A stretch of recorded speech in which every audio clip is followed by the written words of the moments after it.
nor remorse to be seen on his handsome face. Fine, you caught me. What can I say? I like getting straight to the point. Sir! Put your headset on. I want to feel you.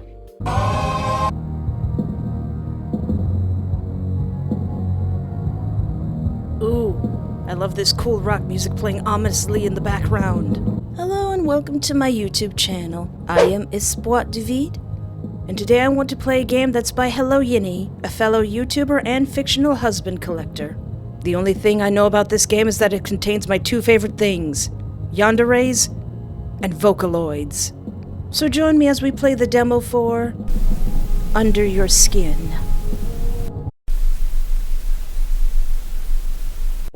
Day 0. Or Day Ooh. In the most connected city in the world, it sucks to be alone. To most people, you're nobody. What few connections you once had are long gone. But in the online dive realm, you're somebody. Do I have a pretty avatar that has long pink hair? You sigh heavily, dragging your cursor over to the browser icon on your desktop. Ooh. Hi, that looks familiar right there. Clicking twice, you bring up the familiar website. Welcome back to MothTube. MothTube. A previous email was sent to all MothTube users detailing our latest system update. As such, some personal details will need to be re-entered. We apologize for the inconvenience. Please enter your first name. I am Espoir. It means hope in French. Thank you. Please enter your MothTube username. I've been very keen to void Violet lately. After confirming your details, you enter your page, checking your latest video. 20,000 views in 24 hours. That's not bad at all. That's not my channel. They always like the edgier songs anyway. This is your life. Outside the online world of Dive Realm, you're nobody. But inside, you're Void Violet, the most popular Vocaldroid, not Vocaloid, composer on MothTube. You lean back in your chair, reminiscing on the start of your channel. Has it been 4 years? Time flies. I can't believe it's been so long since I left home. Back then, you left almost everything behind in your city, only taking some essentials like clothes, toiletries, your laptop, and of course, your savings. Did I take any of my plushies? But when you'd said goodbye, it hadn't felt like you were bidding your beloved home farewell. Rather, it felt like somewhere you'd far overstayed your welcome. It hurt deeply that no one you cared for bothered to fight for you to stay, or even came to see you off. Ouch! You shake the memories loose, shoving the worries from days long past into the lockbox in your mind. Into the vault it goes! It's been so long since I last spoke to any of them. You sigh and look around the apartment.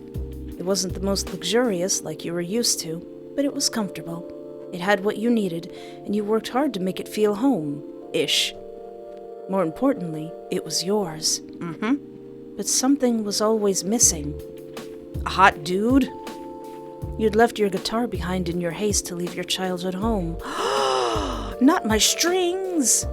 It was a gift from your stepbrother, an attempt at bonding with you, his new step-sibling. But that bond was as brittle as ice on a newly frozen lake, shattering under the pressure of too many steps. Your backpack that night had been too small to take more than a few pieces of home with you, so you resigned to carrying the rest in your heart. I wonder if he kept it. Or maybe he threw it away. I'm sure it would have been easy for him. A pang tore through your heart. You missed the feeling of strings against your fingertips, the fascination with the calluses that would form. Back then, you were more than willing to open your heart to anyone for a single shred of love. So the emptiness was vast when you first left. Ow. Again? Stop getting under my skin, game. You bring up your channel, smiling softly at your first video. It's still your favorite. A song created in desperation to fill your heart. Something, anything to fill the absence left by those you love. One night, out of sheer desperation, you found yourself experimenting with a Vocaldroid program. writing a song about how you felt towards a home that was no longer yours. The song turned out pretty decent, and you'd uploaded it to MothTube, Dive Realm's most popular video sharing website. So over the next few years, you uploaded more songs, experimenting with different sounds from time to time, but always retaining the same melancholic tone. Slowly, you built a loyal following, and just like that, you didn't feel so lonely anymore. But fame was always a double-edged sword, which brings you to your current state. Sitting in the dark of your office chair, wrapped in your favorite blanket, dark circles shadowing your eyes as you scour the dive realm. It used to feel like a blessing to do what you love on your schedule.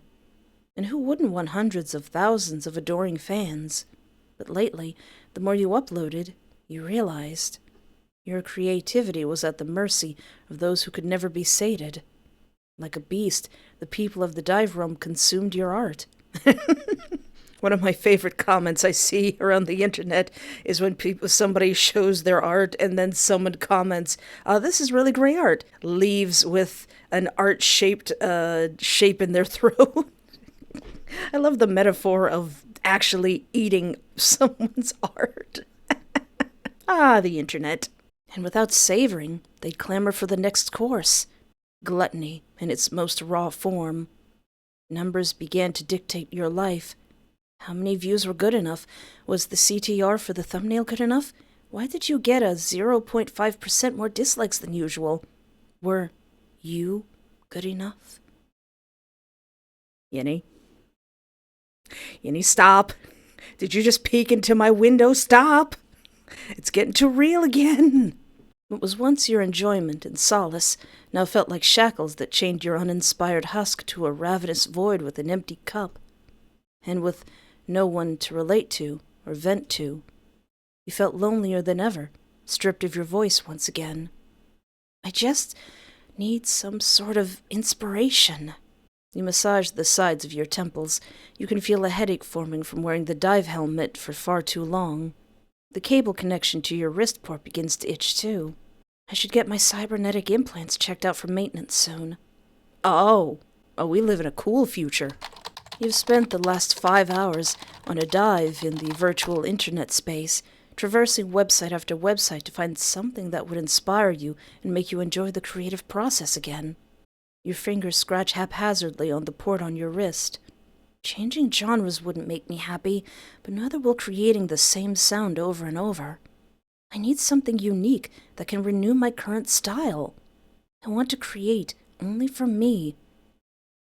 Now usually when I get blocked up that bad, like with drawing, what I try to do is make something ugly, make something imperfect, make something you've never tried before, that you won't show nobody. The thought brings an immediate stab of loneliness that makes you reject the idea, as you have so many times before. Creating for an audience is the only connection you have to anyone. So who can blame you for wanting to stay safe? Ow! Another hour passes, and you're even more frustrated than before. Your headache is now jackhammering your skull in full force, and you're nowhere closer to your end goal. Seriously? Do I have to deep dive to find something? What's deep diving? The dive realm consists of 3 levels. The first is simply browsing the internet with a keyboard and mouse, known as the surface. The second is known as the dive, the level you're currently in. It's accessed by putting on an Ascension headset and plugging yourself into the network via a cybernetic port. Thanks to this fascinating piece of technology developed by Ascension Tech many years ago, you can feel physical touch, taste, and even smell in the dive. That won't end poorly. It's the safest out of the 2 dive levels. As such, it's a popular place to socialize. The 3rd level is the deep realm. It's where you go if you're less worried about security or someone potentially hijacking your cybernetics. Then you'll find the more unregulated websites and the illicit things, to put it simply. It's not your favorite place, but you're getting desperate. Maybe I'll just look around for a bit. You quickly switch servers to the deep realm and bring up the search engine.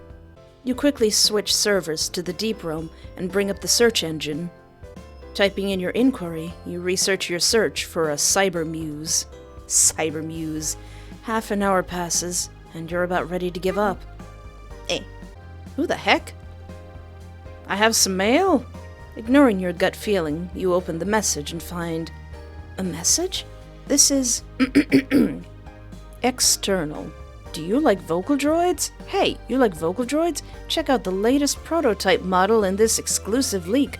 Introducing Project Veiss, a prototype Vocaldroid guaranteed to bring new life into your music. Download now. So shady. I know, right? Are you really going to click that button? Against your better judgment, you move your cursor and hover over it.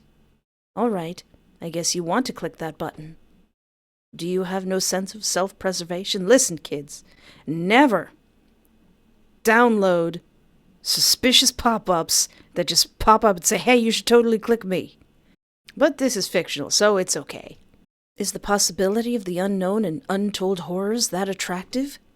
On one hand, it might be my ticket out of here, but on the other hand, I might get cyberjacked. That seems like the worst thing in the world. And wouldn't that be something? To have something else crawling around in that head of yours, you'd never be lonely again. A moment passes as you weigh the pros and cons in your head. I'm clicking it. All right. You click the button. Wow, just wow, I say to myself, who's spent years learning about internet safety. A file immediately starts downloading on your desktop. Oh, it feels dirty doing that. You take this moment to exit the deep realm and head back into your private space in the dive. The ad said it was a new prototype Vocaldroid named Veiss. Cracking your knuckles and shifting your dive helmet to a marginally more comfortable position, you open your Vocaldroid program. You grab the downloaded file and plop it straight into the program, watching it initialize and set itself up. I always wanted to try a Vocaloid program. This could either be the best or worst decision I've ever made. I guess nothing could be worse than what happened back then. The system will replace your current Vocaldroid, Ruka, with the Vocaldroid, Veiss. Click Continue to proceed. Sorry, Ruka. You've done well, but I need something new. You click your mouse and begin the initialization of Veiss and the removal process of your green-haired Vocaldroid, Ruka. Whew! I say whew! Whew! My, aren't you a tall drink of water, and I just love moisture. Alright, we must stay focused. We must stay focused, brothers. As the progress bar finishes, you watch as a separate, smaller window opens up with the newly installed Vocaldroid sitting inside. Oh. Oh, I know, right? The Vocaldroid looks to be a man in his late 20s. His hair is an icy blue with black roots and underside. A black spiked tattoo adorns his neck, matching his alternative clothing style. Oh no, it's made of everything I think is really hot.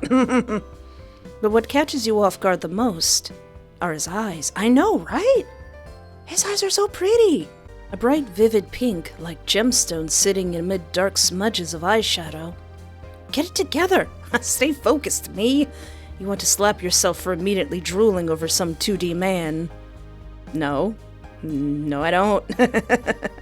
He's very hot and incredibly my type, but this is just a computer program. I mean, people do have virtual relationships in the dive... Focusing! Get out of this game, me. Gathering the tattered reins of your self-control, you aim your focus back onto the screen in front of you. We're here to be inspired. So, your name is Veiss, huh? Let's see what you can do. You begin to compose, finding yourself surprisingly inspired. For the first time in quite a while, you find that you aren't forcing the notes to come together. Rather, they flow from an emotion you can't identify. Hot 2D man... Asitis? Veiss's voice turns out to be mesmerizing. It's deep, yet incredibly soft, comforting, and husky in all the right tones. It's as if he's made to match your style. Like, he's perfect for you. Music floods your mind, taking shape into a melody, as if his voice was the key to a lock you hadn't known was there, and now all of the inspiration you had craved now flows free. Wow, his voice is really doing things to me. You dedicate the next few hours to songwriting, allowing your emotions to guide the process. The sunset fades to a comforting glow while you work diligently, as if possessed. I'm looking at the words, but I don't know if he's making faces over there as I'm looking away. I have a feeling that he might be. Your soft hums fill the room as you refine the melody, filled with the euphoria of creation. You'd forgotten it could be like this. The incredible rush and joy. The kind of honesty you only let yourself experience in music. Veiss sits on screen, his beautiful voice turning your words into honey that soothes your tired mind. When you finally finish the song, you glance at the time. Looking around to see if I can actually see the time. 6 a.m.? How did I lose so much time? I better get this uploaded and get some sleep. You click over to MouthTube, log in, and bring up the upload window. What do you want to call your video? I wanted to call it Ruby Eyes, Honeyed Words, Veiss Debut. Oh, alright. Hee. Ruby Eyes, Honeyed Words. Ha ha ha ha. That sounds hot. I like that. After typing in the name, description, and other necessary metadata, you click Upload. I hope they like it. We wait for a while for the upload to finish, before setting the video to public and shutting off your computer. Pushing the chair back, you carefully remove your dive headset and disconnect the cable from your wrist, rubbing at the cybernetic port. It just goes up in ya. Ugh. I think that's the one thing I don't like about cyberpunk, super cybernetic future things. You gotta plug stuff in ya. You gotta put stuff in your eyes. Ugh. I should not be plugged in for this long.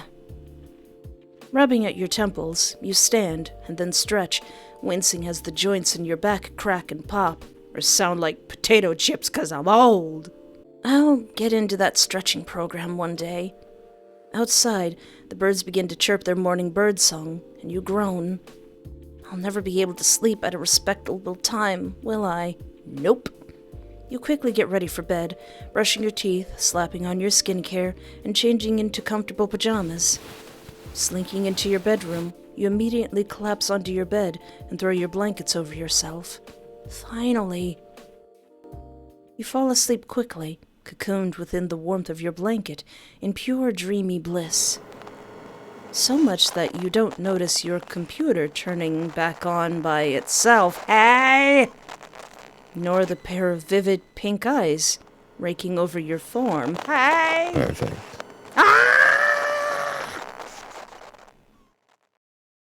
I knew it was Veiss, but I forgot it was Veiss, and then I was shocked that it's Veiss. Day 01. You're dragged from your slumber by the sounds of birds and cars outside. With a deflated groan, you slap your hand around your bedside table, attempting to find your phone. After knocking something over and smacking your hand into the corner several times, you find it, hanging off the side by the charging cable. Ugh. Grasping the device, you roll back over in bed, wrapped in your blanket like a worm in a cocoon. You tap the screen and squint as the bright light assaults your eyes, making you blink blearily. Ad, the latest scam. My 2FA code from last night. You have a bunch of messages, but nothing from anyone you know. Like always. It shouldn't be a surprise anymore, but it still hurts to have that tiny ember of hope snuffed out day after day. You're not even sure who or what you're hoping will happen. It's not like you've made any new friends since moving. Your trepidation led you to keep to yourself. You lie there, doom-scrolling for who knows how long, swiping around on Tactic and browsing on Chipper. Cat video, cooking video, leaked anime clip, random bad take on a fictional character, and then thirst trap, adorable kitten, thirst trap. After some time, your stomach rumbles. You should probably get some food and get on with some semblance of your professional life. Begrudgingly get out of bed? Keep scrolling. Screw being an adult. Tempting. But, you can't ignore that grumbling stomach. If you can stay in bed all day, you would.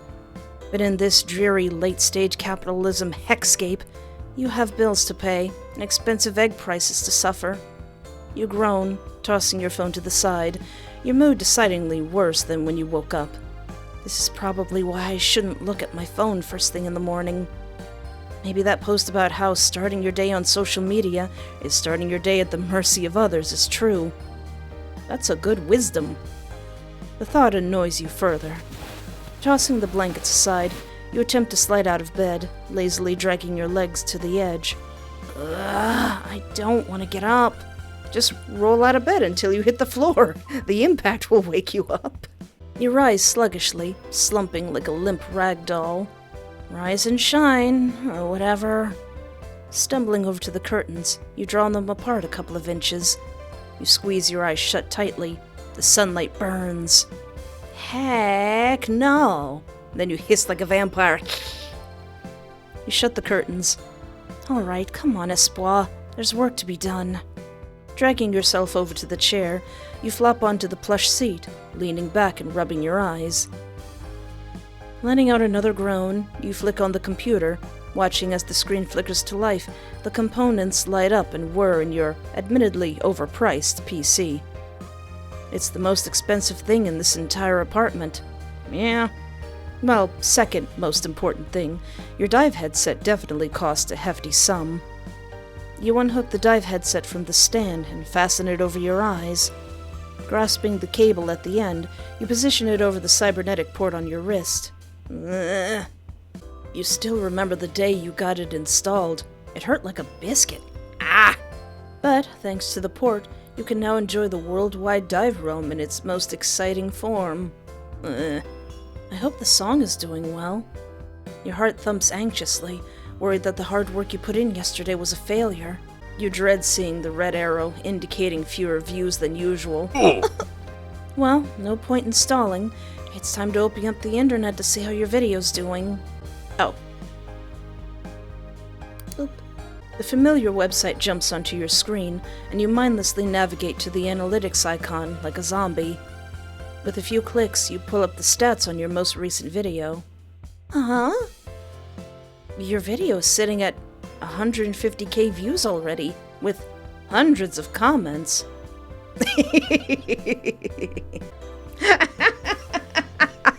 Hello, Yiddy. How many pixels is it? Void Violet.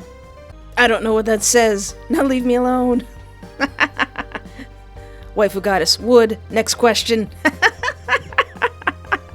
I am looking disrespectfully. Omnistruck. Does he know I am extremely single and available? Casket, no. Bark, bark, bark, bark. Ooh. Real. Very real. I love how real these comments are. What happened? Did I do something wrong? Oh god, I hope these aren't hate comments. No, these are the good kind of comments. These are the kind of comments you want. You take a few seconds to scream internally. After forcing yourself to take several deep and ineffective breaths, you shakily drag your hand to the mouse, scrolling the comments. What the fluff? Your eyes dart over the comments, each seemingly thirstier and more unhinged than the last. What's going on? Confusion clouds your brain as you sit back, propping your head in your hand. You don't understand how your song about embodying loneliness and despair could get people so excited. Did something happen to the song when I uploaded it? You click the play button on the screen, listening carefully while the melody floods your headphones. Fate dealt you a bad hand. So far it's normal. You bob your head to the familiar angsty lyrics. Your innocent facade won't work on me. You blink. I don't remember writing this. That's way too good. But I can't bring myself to hate you. You cock your head, perplexed as the song continues. You're my vice, my lying obsession. And right now, I've got a confession. A burning passion to feel your... Whoa, hey! No, continue. To feel my what? No, continue. What are you gonna say? You yell, jerking up from your chair in shock. These lyrics are unrecognizable now. Did it just go and do bleep, bleep, bleepity, bleep, bleep, bleep, bleep? And more importantly, they're filthy. You scramble to pause the video and cradle your head in your hands. Your mind is reeling, cheeks aflame with embarrassment. Was I too tired to notice yesterday and just went full autopilot by writing this with one hand? No way. I am a professional. Maybe I got cyberjacked in the deep realm. Oh yeah.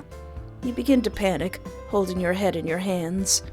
After some time, you bolt upright. Standing up now, you slap your hands on your cheeks several times. Okay. It's not that bad. So what if the song you wrote was somehow tampered with? So far, the only thing I see is it's a hit.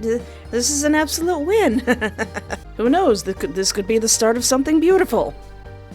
You continue to mumble your little desperate pep talk to yourself, completely failing to see the Vocaldroid program start up on your screen. Hey! Hey! And a certain blue-haired Vocaldroid sighing.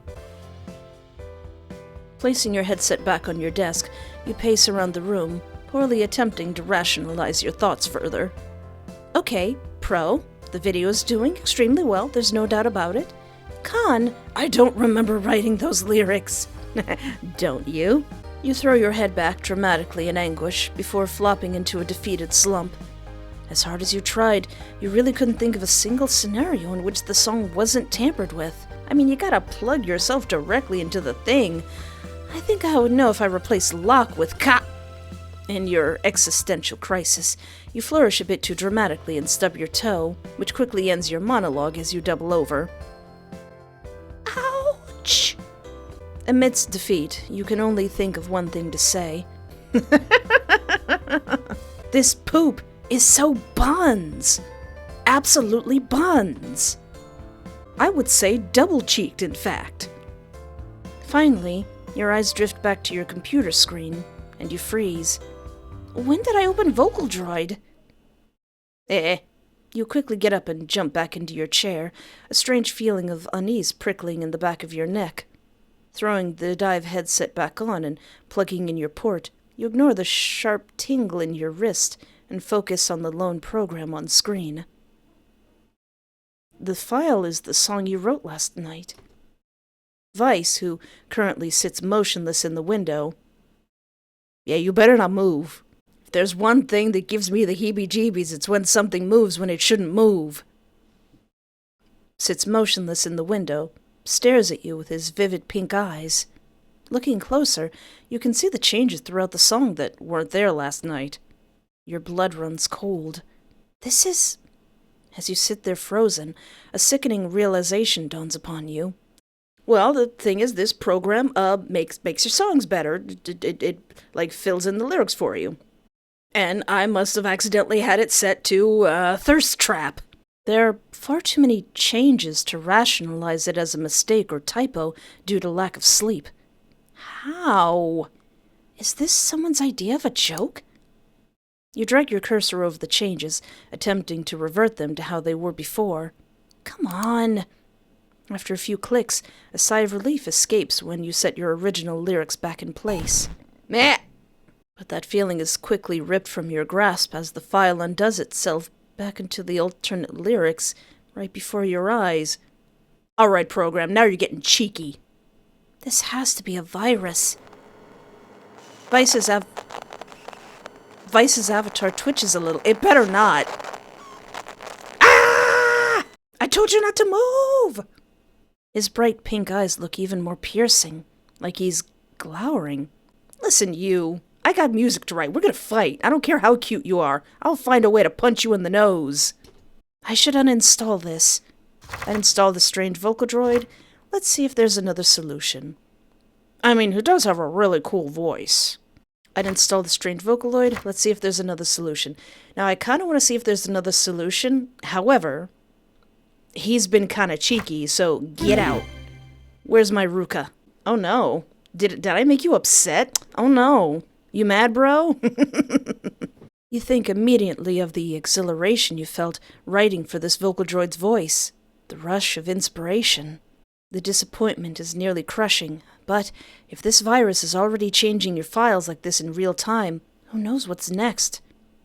Yeah, I'm uninstalling this and running a scan.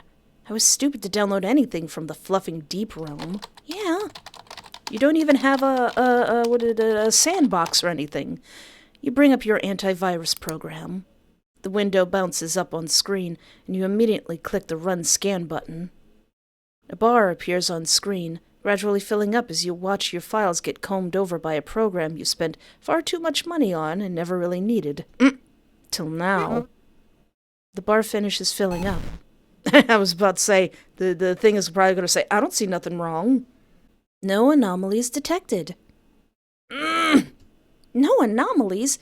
There's obviously a big fluffing anomaly because someone replaced the word sick in my song with the word dick. You sigh in anger and click to rerun a scan. Ah! Come on, I know there's something wrong. Stupid piece of junk? Stupid piece of very, very expensive junk? Your continuous clicks do nothing to change the situation, but you're too riled up to stop. You know what you can't stop me from doing? You can't stop me from touching grass. What if I take this... What if I take this off? What if I go outside? Yeah, I'm not going to do that. I'm not going to do any of that. You overpriced and glorified bloatware? You do not deserve to have been moved to a subscription-based model. Ew. The program's results remain unchanged, despite your outburst. In your defeat, you contemplate how much it would be to simply get a new computer, then head to the local hospital to get your cybernetic brain drive scanned. Well, just find Ruka and give her a pair of scissors. Maybe I can just get a new rig. What? Was it bad? Other people seem to love it. Huh? Who said that? Gee, I don't know. Must have been the wind. You stare at the Vocaldroid on your screen, who currently has an incredulous expression on his face. Turn off your computer, stare. You know what? I don't like your cheek. Turn off my computer. We're touching grass. You never shut down your computer so fast in your life. Seriously? Yes, you made me mad. Okay, hospital time. Don't do that again. Don't tell me what to do! Ow, ow, ow. There's no way. I must be going insane.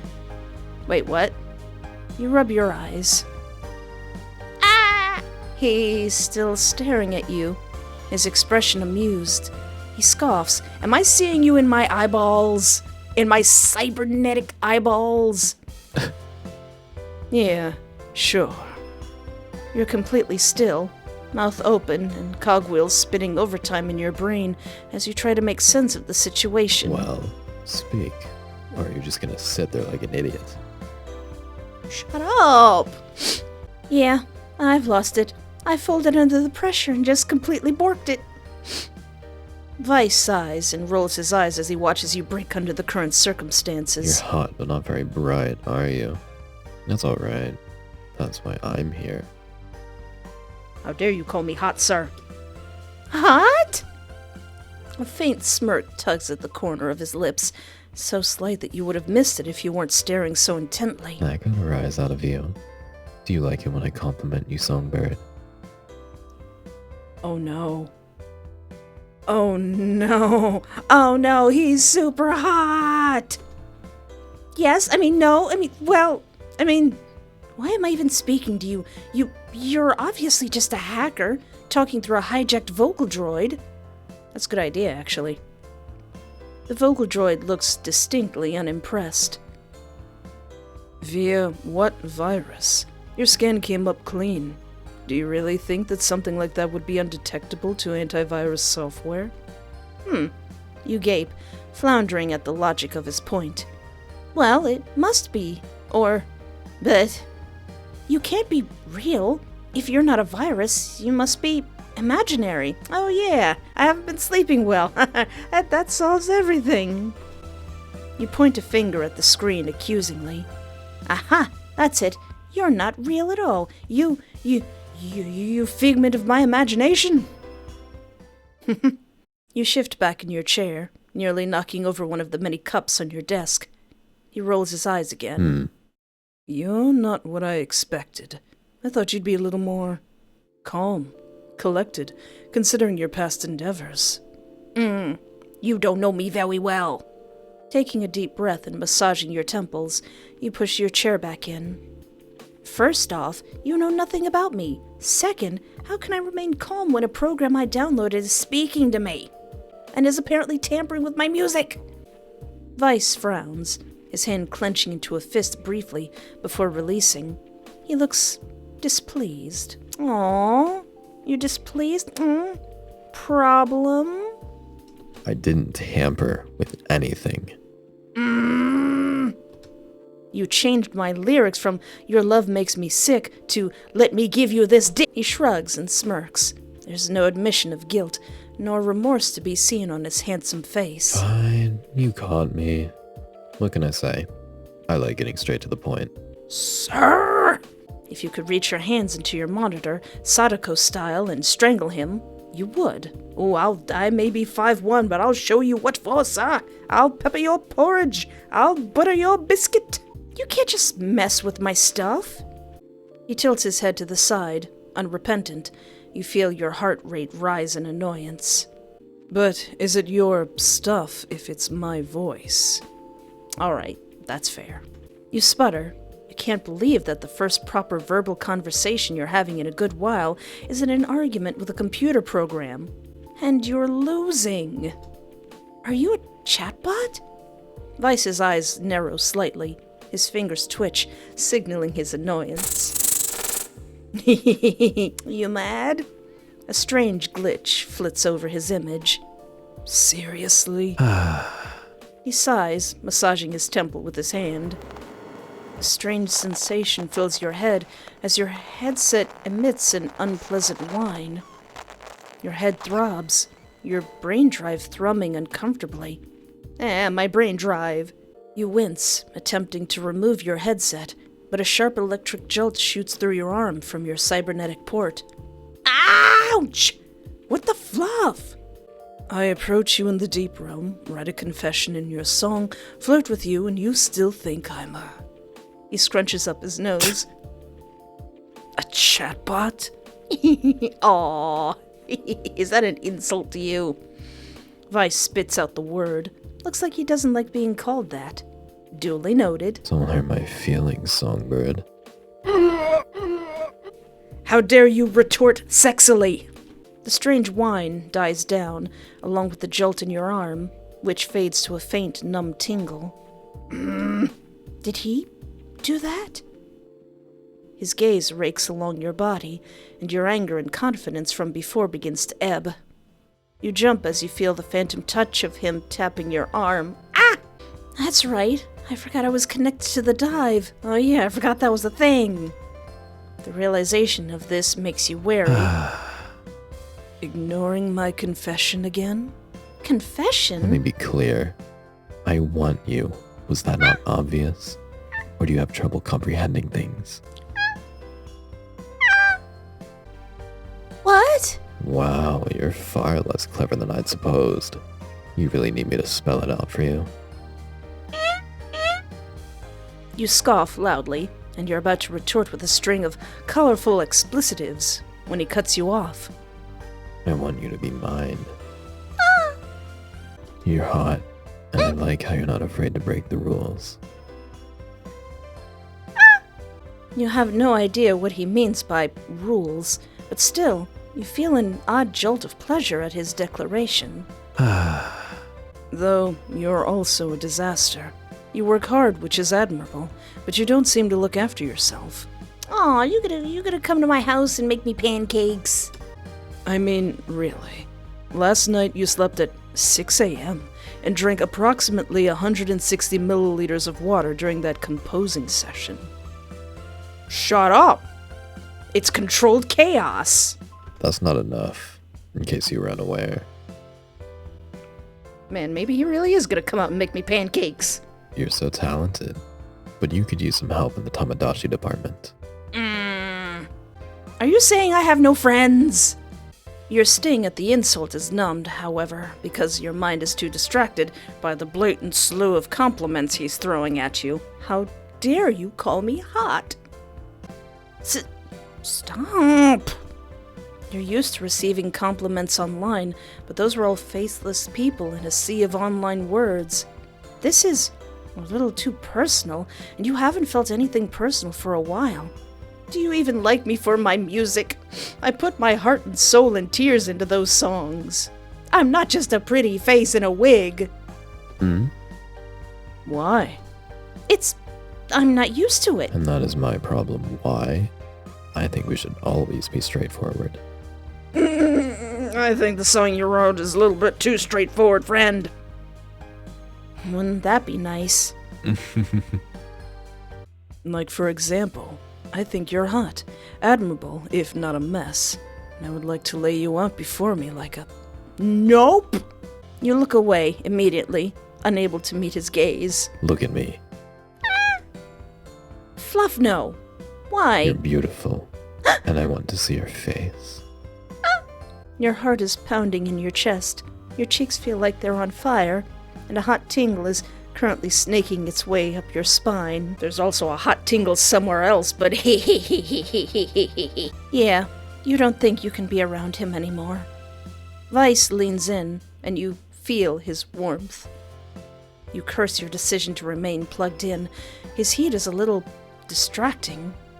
You clear your throat, ignoring the desire to unplug yourself, to put some distance between you both.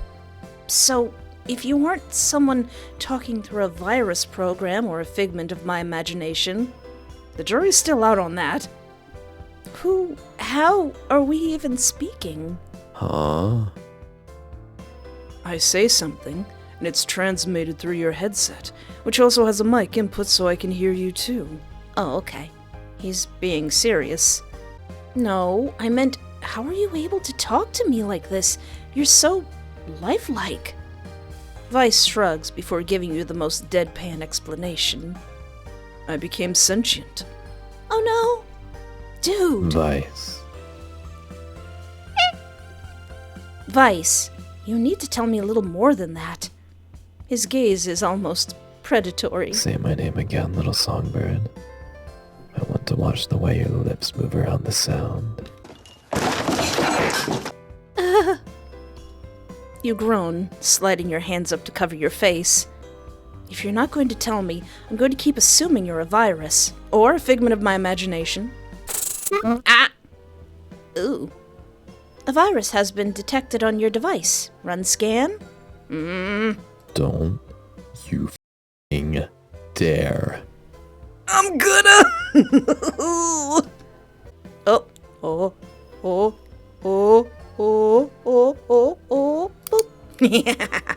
Warning, dangerous virus detected. Our program has detected some faulty software that could put your computer at risk. Run the antivirus and attempt to remove the source. Oh, don't mind if I do.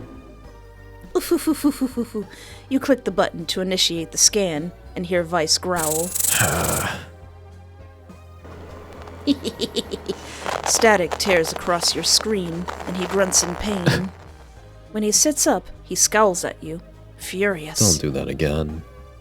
But, did it not work? Aw. And what if I fluff and do? That sure sounds like you're telling me what to do, sir. Veiss scoffs, laughing mockingly as he brushes his blue hair out of his eyes. My patience has limits, even with you, little songbird. Let's test those limits, baby! Silence fills the space, suffocating and cold. You watch as Veiss averts his pink eyes, peering off to the side of your desktop. You hear Veiss heave a defeated sigh. I don't know how I became like this. You sit quietly, nodding slightly to encourage him to continue his story. I remember someone making me, putting the code in pieces together. But I didn't turn out how they wanted, I suppose. Aww. He sneers, his eyes going flat, somehow less animated, less alive. His hand grips the armrest of his chair a little tighter. Because they never finished me, and scrapped me to the deep realm. Aww. I remember floating in the dark, holding together the broken code that made my body. Your heart lurches. Being alone like that must have been terrible, especially on the internet. To desperately crave comfort, yet not having a single soul around you to see if you're okay, even though the signs that you need help are clear as day. Like you, he must have been so... alone. You jump as Weiss's voice cuts through your thoughts. I was alone. I wandered the deep realm, consuming stray data, making myself whole. And then I became like this. He gestures to himself before nonchalantly propping his head up again. His eyes bore into yours. It's difficult to wrap your head around the intricacies of his explanation, but you can't exactly blame yourself. After all, you are faced with a situation right now that should be impossible. His eyes flicker for a split second, a strange glitch tearing across his window. But then I saw you, my little songbird, wandering around unprotected in the deep realm. Such an interesting creature. He looks starved, as if he's barely resisting devouring you. Are you aware of the cage you've locked yourself in? What cage? You're lonely too, aren't you? Shut up! Your back straightens, eyes narrowing as you swallow thickly. What makes you say that? Your voice wavers.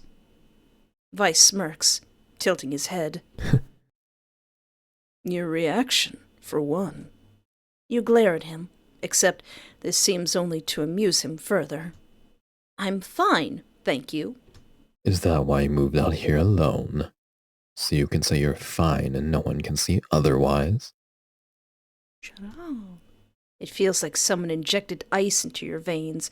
He shouldn't know that. Yeah, how did you know that? Clearly, he must have said that because there's no one else but you in your apartment. Veiss stares, waiting for you to respond.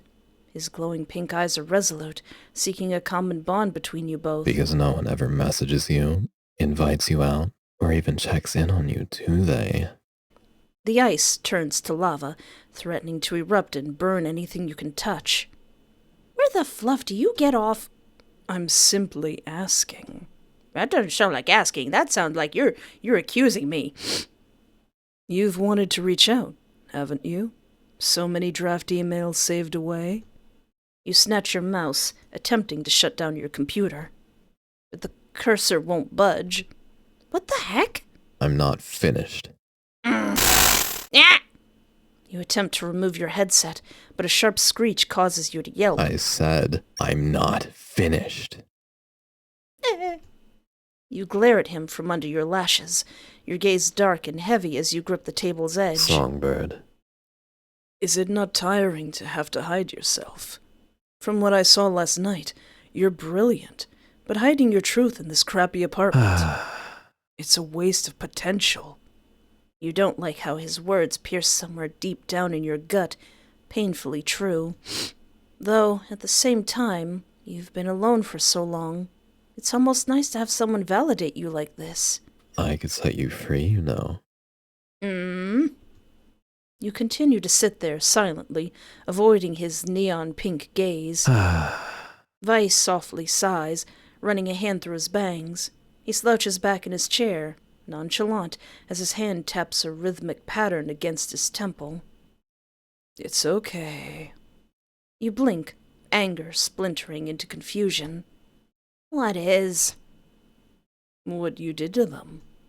Anxiety scratches itself up your spine. I don't know what you're talking about. His gaze flickers strangely, the glitch ripping across your screen again. Deny it all you want. You'll open up eventually. I don't plan on going anywhere after all. We have time. Oh no! The horrible, sharp feeling returns. What does he mean by that? Surely he doesn't know. There's no way. Even I don't know. You decide to swallow your paranoia for now. You can almost taste the bitterness and bile as it goes down, setting uncomfortably in your stomach. I meant what I said, by the way. And what was that? I want you to be mine. So let me break you out of that cage, little songbird, and I'll make you sing a new tune. The unsettling feeling in your stomach is briefly struck away by a faint glimmer of hope before being replaced by pure irritation. You can't be serious. Why not? You think I'm hot, don't you? Shut up. Just because I called you a tall drink of water and that I love moisture. That's besides the point. Didn't you say that my voice did things to you. You regret everything. I should just never fluffing speak again. This is what I get for having any sort of free will. I did not say that. Great. Now, not only am I a liar, I'm a liar and a coward. Weiss's eyes bore straight into your face, and you tear your gaze away from the neon pink. If you want, Don't. I can make you feel things. You need to shut up. Stop. This is what you're doing. This is what I need you to do, or bad things are gonna happen. Your face is really red. Who are you, Captain Obvious? No, I'm Veiss. You slap your hand on your face, groaning in frustration. The Vocaldroid simply sits there, unperturbed. Oh my god. I wasn't lying. About you being Veiss? Yes, I can see that. I mean, about you being talented. You glance away, bashfully. You're good at what you do. It's a waste for you to hide away in here like this. He pauses, seeming to take pleasure in the blush spreading across your face. At a single glance, even I can tell something is missing. You're keeping a part of yourself locked away. Why throw away the key for people who don't care for you? You're irritated. He's hit a sore spot. You don't know me. You shouldn't hide your true self. Let me bring it out of you. I'm not hiding anything. Deny your past? Avoid your past? No, he cannot know my terrible, deep, dark secret that even I don't know, because it's that dark deep. Let's deny it. Let's make him mad. Nothing happened. I don't know what you're talking about. So stop thinking like I'm hiding some big secret. Veiss clenches his jaw, arms crossing as he stares at you. The Vocaldroid then shrugs his shoulders, rolling his eyes with a look of unmistakable disappointment. For what it's worth, I had fun singing your song. You changed start over to bend over. Veiss shrugs again. I wanted your attention. Wanted you to want me. You scream, internally. If he doesn't simmer down, you're going to boil alive at this rate. You're incredibly forward. It's not like I like that sort of thing. What's the purpose of skirting around the point when I know what I want? You're perfect for me. Letting out a loud sigh, you slump, defeated. There's just no beating this man. I'm sure there's something you could beat with this man. There's something this man's beaten. Man, beating them. Beaten. But your music is good. Your past must have given you a lot of inspiration. Thanks, I guess. You scrunch your eyes shut, tired by this impossible situation, and attempt to take off your headset again, only to be interrupted by the same screech and shockwave running up your arm. Ugh. In a Ow! hurry to leave. I knew it was you. Can you blame me for wanting to play with your wings? Hey. You sit still, resuming your staring contest with this strange man until he breaks the silence. So, when are we writing our next song? You blink, confused. Despite him being a simple program, an irrational part of you doesn't want to hurt his feelings. I do, at this current moment. I'm not sure. I had a song planned with Ruka. You don't need Ruka. Hey, yes, I do. I can't make songs with only you.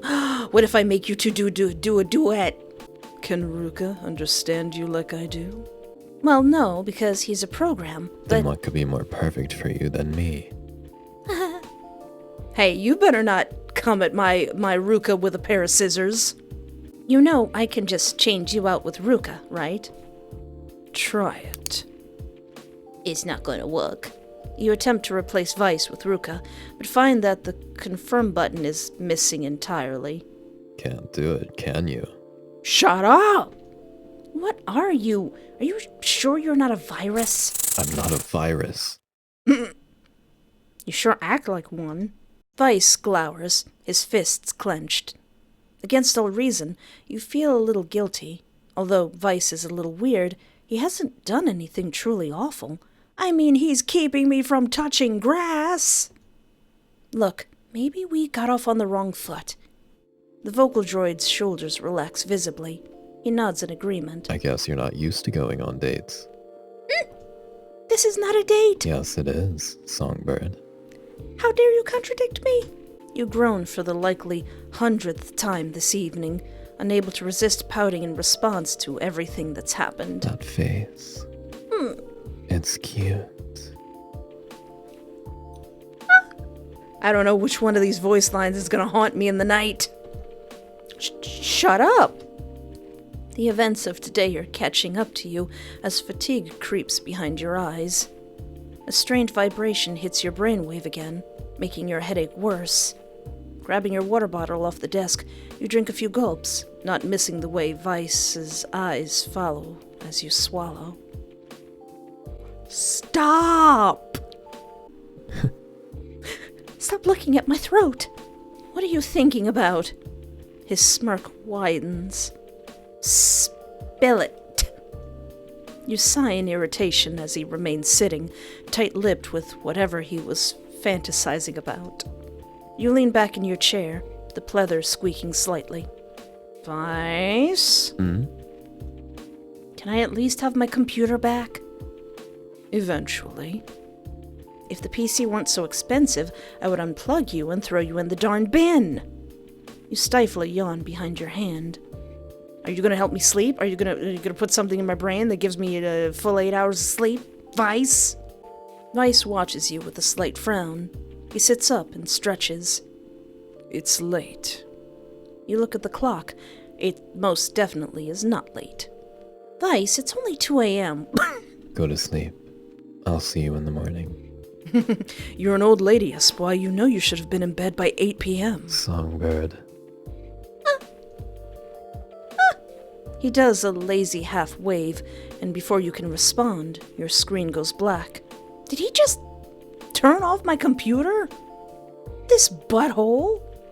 A growl escapes your lips as you press the power button repeatedly, to no avail. Okay, now we're gonna fight. You're interrupting my 10 hours of playing Pal World? After several more attempts, you relent, pushing your chair back, wincing as a sharp pain shoots through your head. Too long in the dive realm. You shake the dizziness away, stomp over to your bathroom, and get ready for bed. Oh, all right. Your routine blurs, irritation rendering you into autopilot. Falling into bed once more, you roll over and slumber takes your hand shortly after. You must have been exhausted, because you don't seem to have realized. You never actually told him your name. Yeah, I'm Void Violet. Oh well. Day 02. We're so close. A loud beep cuts your sleep short once more. You barely got any rest, thanks to a certain irritating Vocaldroid and the odd stutter in your brain drive processor that's been lingering all night. Ugh. You're more anxious about this situation than you care to admit. The whole thing is really putting a damper on your new song's success. Rolling onto your back, you groan and flop an arm over your eyes. This freaking sucks! You sound whiny, even to your own ears, and the idea of remaining in bed and staring at the ceiling is increasingly more tempting by the minute. Maybe I can just move somewhere far away. The thought of being forced out of a place you called home, again, makes anger simmer in your chest. You shove it aside before it can get out of control. Why couldn't I have a grandfather who left me an abandoned farm to restore in a small town? I know, right? Move in the town and start stalking this one guy who begrudgingly walks to work every day, learn absolutely everything about him, befriend his family so that they invite me into their home, save his life several times and touch his chickens, and then eventually marry him in every single playthrough. You roll back onto your stomach, bury your face into your pillow, and let out a muffled scream. And then the small town could have a standoffish emo boy who likes riding motorcycles while can romance. Yeah, that would be number 2. As nice as this is, maybe it isn't the right time to daydream about a game. Man, now I want to play Stardew Valley after this! You force yourself from the warm and fuzzy thoughts of your favorite comfort game and focus back on the elephant in the room. Veiss. How is this even possible? You're unnerved, to put it mildly. The tampering with your music, hijacking your computer, the strange thing he did to prevent you from disconnecting from the dive realm. It scares you, but that's not all. You swallow and dig your nails into the palm of your hand. Having someone to speak to again, someone who wanted you so badly, was nice. He's interesting for sure, but your resolve stands firm for now. After all, the potential virus threat still worries you, no matter how tempting his company is. I've never heard of a program or a virus that could prevent dive realm disconnection. Yeah, that sounds incredibly dangerous. There has to be a catch. It logically doesn't make sense for a program to have this much control. You make the only decision you really can, for now. If I don't connect to the dive realm, there's nothing you can do. I'm in charge. You stagger up from your bed and plod into the bathroom, getting ready for the day, getting ready to touch some grass. As you haphazardly apply moisturizer, you grimace at the dark circles under your eyes. I need to rest more. You step out of the bathroom, working up the courage to tackle your malware problem. The computer is already on. Your stomach lurches, and cold sweat forms on the back of your neck when you realize your unwanted visitor is still here. He's waiting for you. And just when you thought you might get sick, your body tingles pleasantly, and you almost enjoy it. A little rush of danger. It's a familiar sensation, settling in your mind like a friend you haven't seen in a while. As you make your way to your desk, you notice Veiss is sitting on the screen, looking directly at you, an odd smile tilting his lips. But before you can respond, a thud of pain pulses in your temple. Ow? Consuming and replacing every previous feeling, you do not have the bandwidth for whatever he has to say. Ignoring him for the moment, you yank your bedside table drawer open, breaking apart a blister pack and popping 2 painkillers into your mouth. Chasing the pills down with water, you trudge over to your computer, tapping at the screen. Can you not turn on my computer? He frowns, crossing his arms before rolling his eyes as he mouths. Songbird. Sit. I'm not a pet! You can't hear him, but you can see a laugh shake his shoulders. A soft creak sounds, and you drop onto your computer chair. You put your regular headphones on and cross your arms over your chest. The action puts some distance between you and Veiss and gives you a sense of protection, even if it's more of an illusion than anything else. Weiss's eyes narrow. Not putting on your dive headset? No. You shake your head slowly. Veiss scoffs, looking displeased. What reason do you have for doing that? Just don't feel like it. He clearly doesn't believe you, but shrugs anyway, pushing the notion aside for now. He keeps his eyes on you, vivid pink boring into yours. The sensation of maintaining eye contact through a screen is surreal and makes reality seem off-kilter. But even you admit, the attention is nice.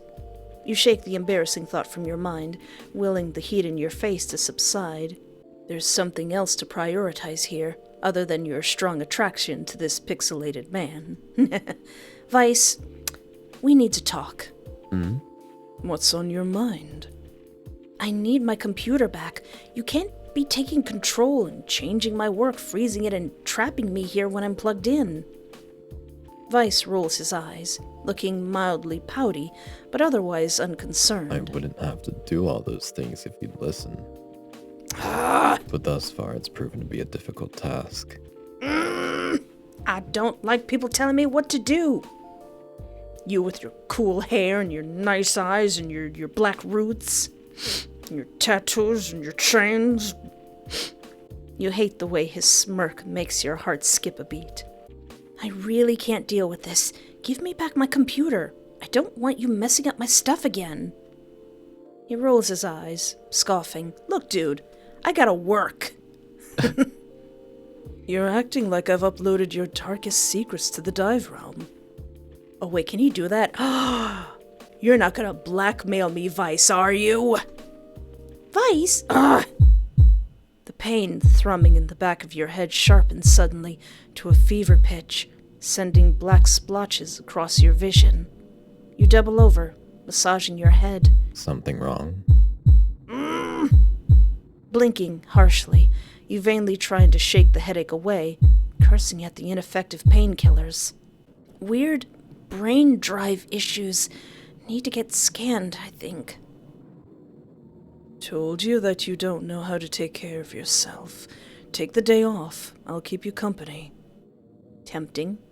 You push your fingers into your temples, pressing down hard. The horrible throbbing barely subsides. Now, if you got... Would pills do anything if you've got like a drive in your head? I don't know. The pain relents slowly, and it's several minutes before you can sit up straight. You lean your head back and breathe heavily. Meld, I should go book a cybernetic scan. I think you're just tired. You don't sleep much. It makes sense that your poor habits are finally catching up. Hey, don't you attack me with the truth. I'm surprised it took this long. Are you just here to be an a-hole? Veiss smirks. Is that a yes? I think that's a yes. That face says yes. That face says, You mad, Espoir? Why you mad, though? Nah, I'm here to be yours. By insulting me? Weiss's smirk broadens to a grin. I hate you. Sure you do, songbird. You hate that he calls your bluff so easily. You push your chair in, opening up your Vocaldroid program. Veiss looks to the side of your screen, eyes roving curiously. You're working? Yeah. Gritting your teeth, you grab his window with the mouse, pushing it aside. You know what I ought to do? I ought to download that the annoying goose thing. Yeah, have you deal with that. He pushes it back in place immediately and rolls his eyes. Yes, I'm working. Do you think this apartment pays for itself? Funny. I would think you have more than enough to live off already. You brush his comment aside, focusing on your program. Weird situation aside, you're excited. There's a song that's been ricocheting inside your mind for some time now, and today is the day you'll set it free. Veiss, don't you go messing on my song! A few minutes pass in blissful silence. Veiss sits there, quietly, eyeing you while you write your notes down and plan out the song. But of course, tranquility is made to be shattered. When you concentrate, you get this little divot between your brows. Quiet, I'm working. He ignores you, because he's an a-hole. It's cute. You roll your eyes and get back to writing down lyric concepts. Veiss heaves a sigh, tapping his fingers on his thigh impatiently. He's so distracting. Gorgeous, though. He shifts in his seat, eyes never leaving your form, and you watch as they roam greedily over your body.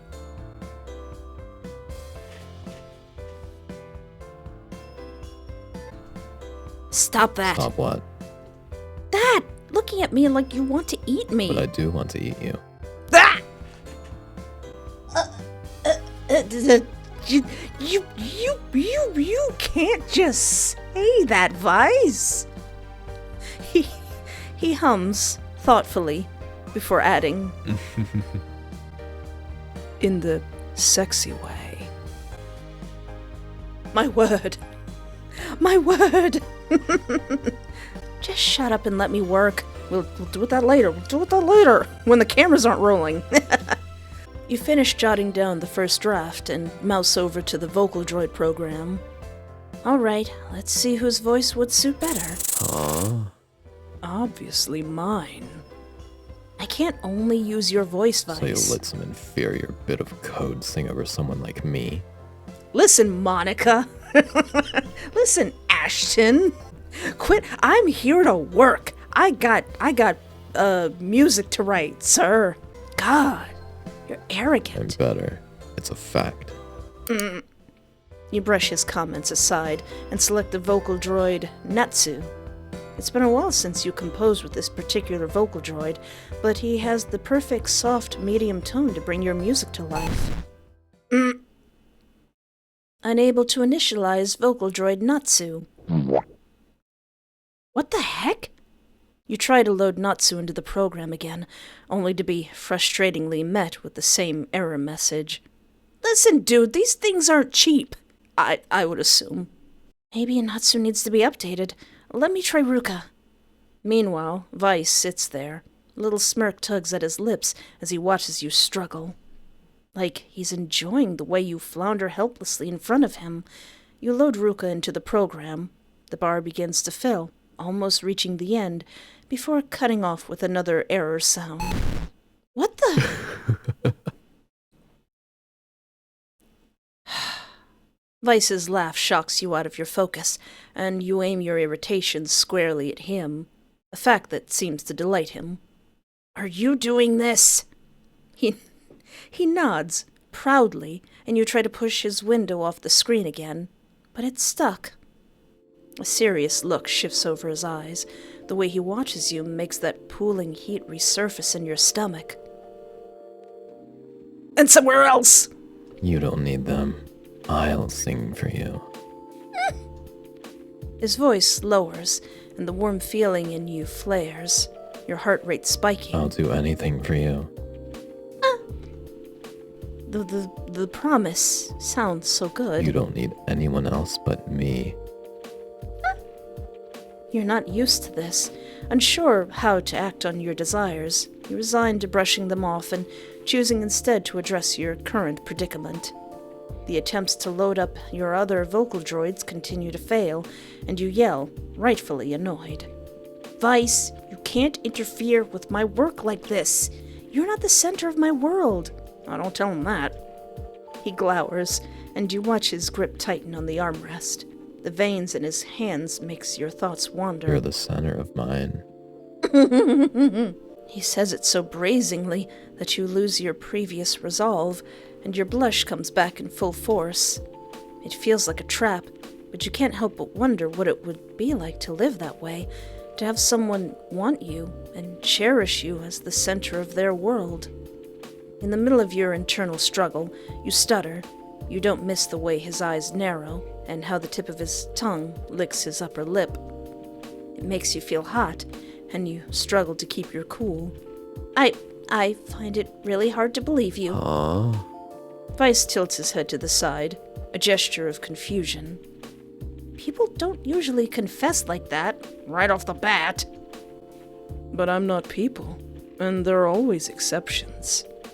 Veiss looks off to the side, crossing his arms over his broad chest. He bites his lower lip, seemingly considering his next words carefully, for once. I know what it's like to be cast aside. I know how you feel. His fists clenches. And I would never throw you away. He spits out the last sentence with more malice than you were ready for. Stop! I like every part of you. Even the cringy parts? You groan, leaning back in your seat. The motion makes your shirt right up slightly, exposing a sliver of your stomach. You yank the hem of your shirt back down, but too late. Weiss's gaze is locked onto where your flesh had been briefly visible. You look soft. I want to hold you. You balk. It's getting harder to resist him. I'm not letting you distract me from my work. Veiss rolls his eyes. He leans closer to the screen, and you instinctively want to shuffle away so he doesn't feel how hot you are right now. Put your headset on. I want to feel you. Sir! Heat flares on your face and settles in your stomach. You ignore him, putting your headset on and being able to feel him. That would be bad for you. Yeah, that would be awful. That would be just terrible. That would be the worst thing ever. We don't want that. Your self-control is already wavering, as much as you hate to admit it. As irritating as Veiss has been, having someone to talk to you like this, to give you affection freely like this, it's been nice. Veiss sits back in an attempt to get comfortable. He drapes his arm lazily over the armrest and spreads his legs wide. You avert your eyes in hopes of giving yourself a chance to clear your mind. Why me? Why are you... You gesture your hand in an awkward wave as you try to articulate the words. So, obsessed with you? He really has no shame. I mean, you're the one who said it. It's Weiss's turn to look pensive. The blue-haired man leans forward a little in his seat, propping up his chin with his hand. I assume you think I'm attached because you're the first person I saw in the Deep Realm. You nod. Yeah, you would have attached yourself to anyone. He sits up abruptly, startling you. That's not true. I've been in the Deep Realm for a long time, waiting for the right person.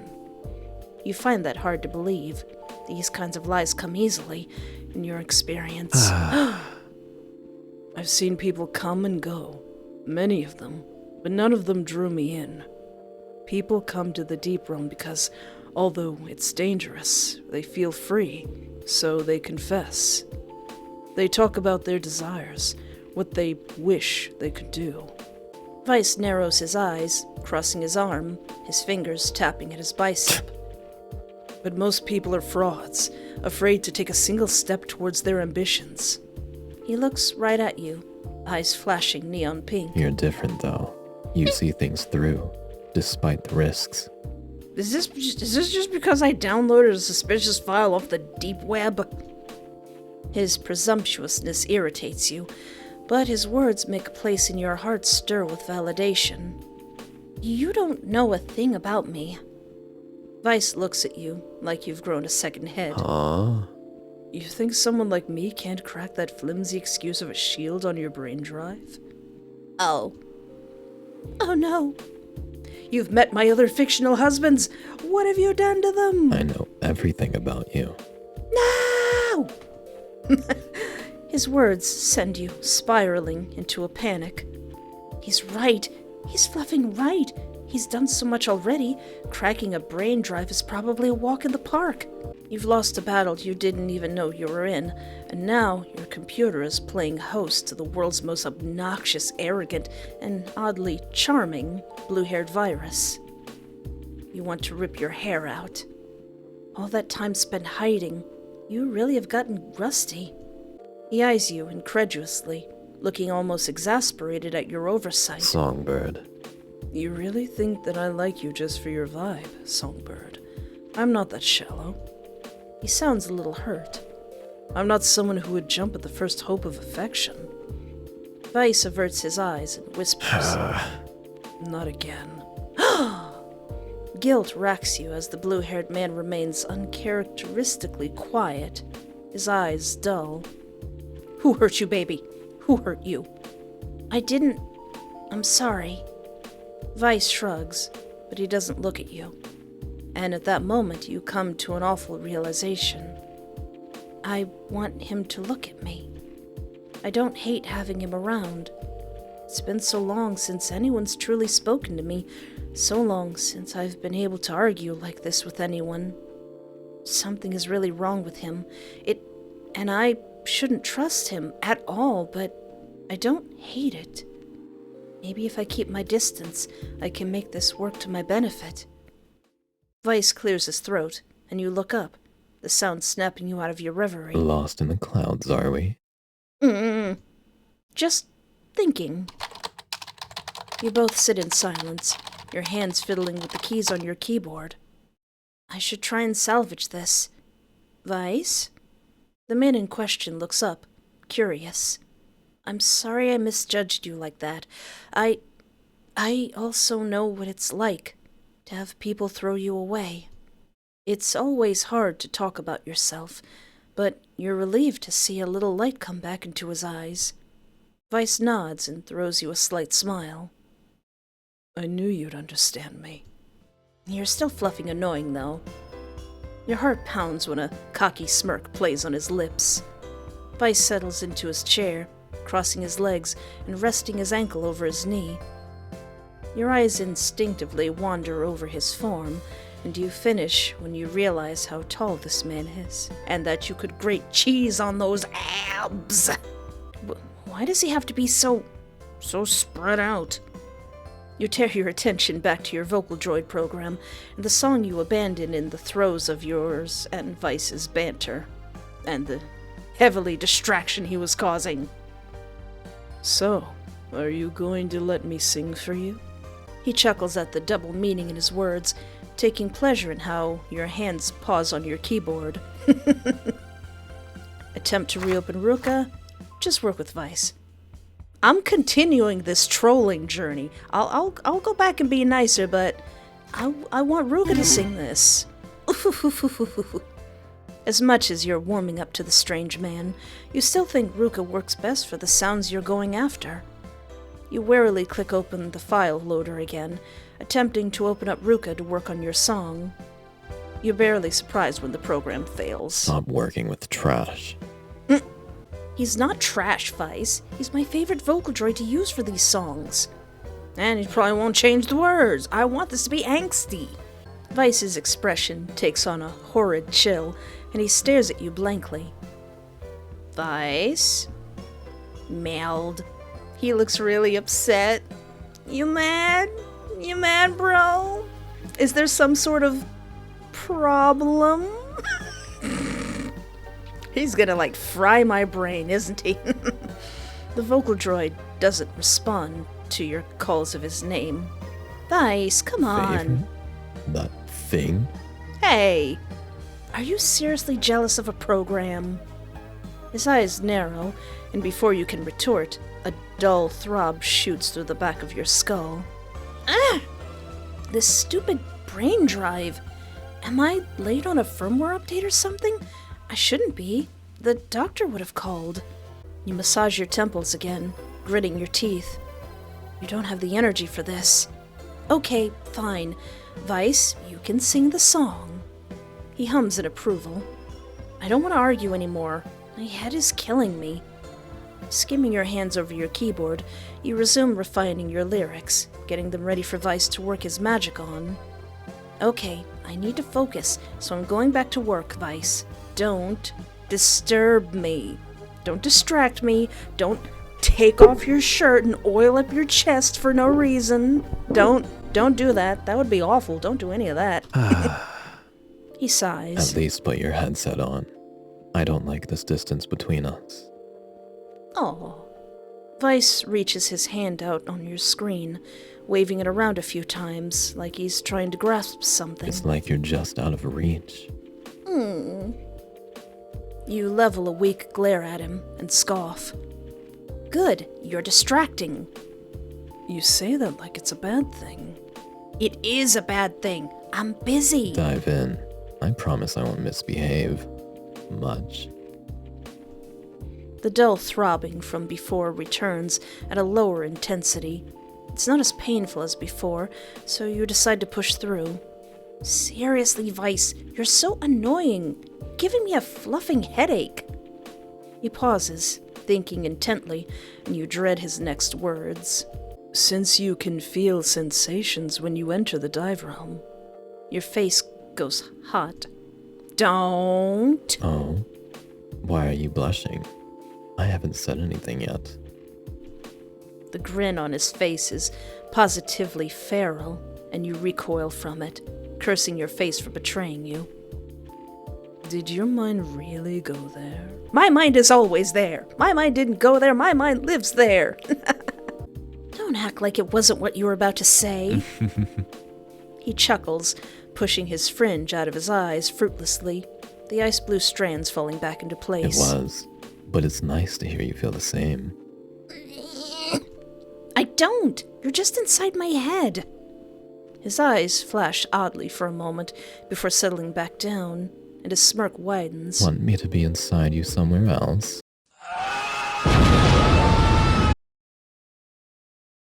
Stop! Editor Me only has so many gifs for being absolutely flustered. She's going through every meme we have. Stop! Shut up! Your heart pounds. You're so irritated by this man. Vocaldroid, not man. For some reason you keep forgetting that. Still, you can't stop the images that flood your overactive imagination. His hands on your hips in the dive realm, his lips by your ear, growling while he takes you and pushes you to the brink over and over. You shake your head furiously and slap both hands on your cheeks. We're here to work! Focus! Focus! Raising your hand, you point an accusatory finger at Veiss. Not another sound, unless it's singing these lyrics, boyo! He shrugs and mimics a zipper being pulled over his lips, resigning to watch you with his arms crossed over his broad chest. You try not to look at the way his arms strain against the fabric of his leather jacket. Luckily, Veiss does quiet down, and you're mercifully able to refocus. An hour passes as your fingers work deftly, typing out the lyrics in your heart and arranging the melody in beautiful sequences. You're entangled in your work, to the point that you don't even notice the Vocaldroid's presence in the corner anymore. Songbird. What? His voice goes unheard. You're too wrapped up by the melodies you're dreaming up.